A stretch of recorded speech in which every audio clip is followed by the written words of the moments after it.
Hi friends, it's Nathan, and today is Quarantine Theater Volume 47. I hope everybody's doing all right. Happy Wednesday to you. It was a blustery day today. Very windy. Basketball hoop went. Luckily, it didn't hit a car. But yeah, it's pretty windy today. Before we move on, I wanted to say thank you again to everybody who took the time to post a message for my dad for his birthday. We were still getting him as of last night and this morning, actually. But he also wanted me to pass along to you thank you. He was very honored and humbled by all the lovely messages that he got. He loved the video, so thank you guys very much for helping to make number 72 a special one as he hangs out in the desert by himself. So anyway, today we are reading a book by Neil Gaiman, who is top two probably favorite authors of all time for me. Stephen King's another one, but probably can't do any Stephen King during Quarantine Theater, at least. I kind of fell in love with his work when The Graveyard Book came out, which is an outstanding book. And also Coraline is another one of my favorites from him. So this book is interesting because it kind of takes a little bit of a different look at the modern sort of fairy tale where the hero has to go through and do all these great things and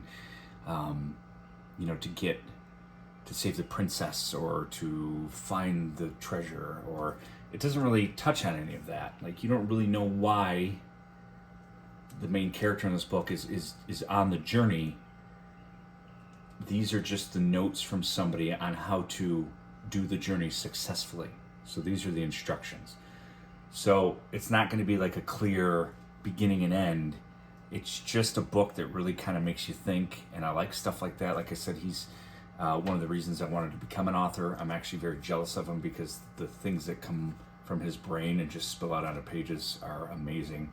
And I wish I had more courage to get my book that I've been working on for like 2 years out in front of people. But I don't, but maybe one day. Anyway, so here we go. Neil Gaiman, Instructions. And it is illustrated by Charles Vess. It says down here, everything you'll need to know on your journey. So here we go. Touch the wooden gate in the wall you never saw before. Say please before you open the latch. Go through.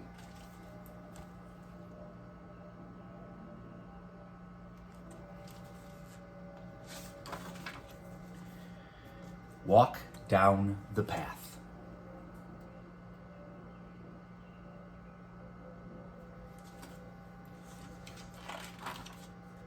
A red metal imp hangs from the green painted front door as a knocker. Do not touch it. It will bite your fingers. Walk through the house. Take nothing. Eat nothing.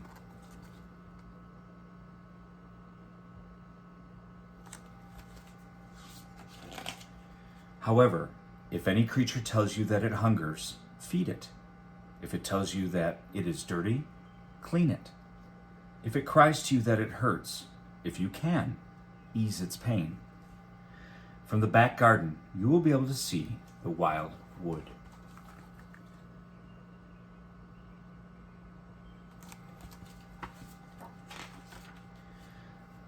The deep well you walk past leads to Winter's realm.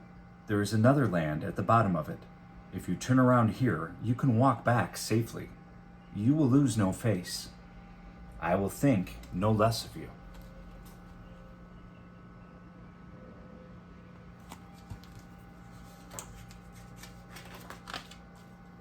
Once through the garden, you will be in the wood. The trees are old. Eyes peer from the undergrowth. Beneath a twisted oak sits an old woman. She may ask for something. Give it to her. She will point the way to the castle.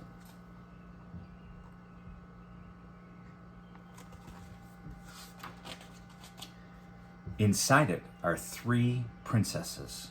Do not trust the youngest. Walk on.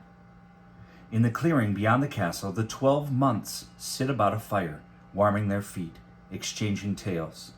They may do favors for you, if you are polite.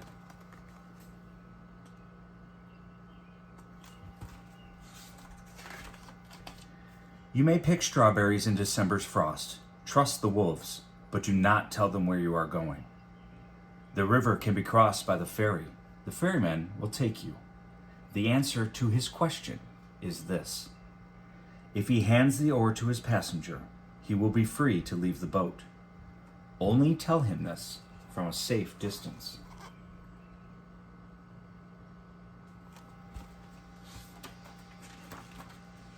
If an eagle gives you a feather, keep it safe.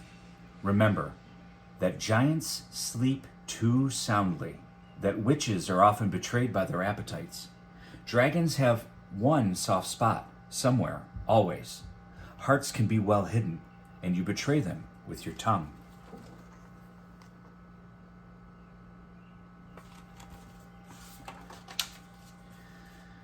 Do not be jealous of your sister.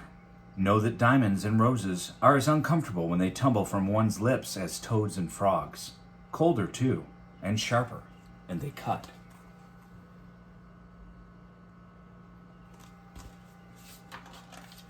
Remember your name. Do not lose hope. What you seek will be found. Trust ghosts. Trust those that you have helped to help you in their turn.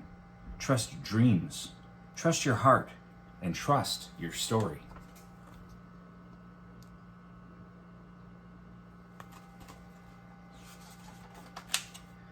When you come back, return the way you came.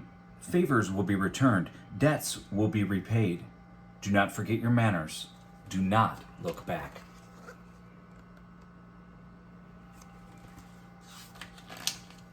Ride the wise eagle. You shall not fall. Ride the silver fish. You will not drown.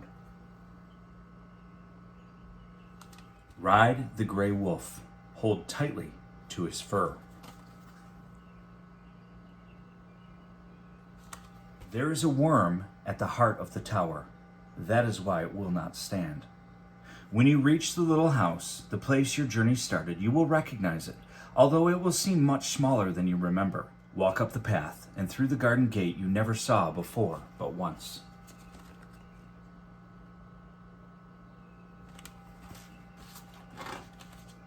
And then go home, or make a home, or rest.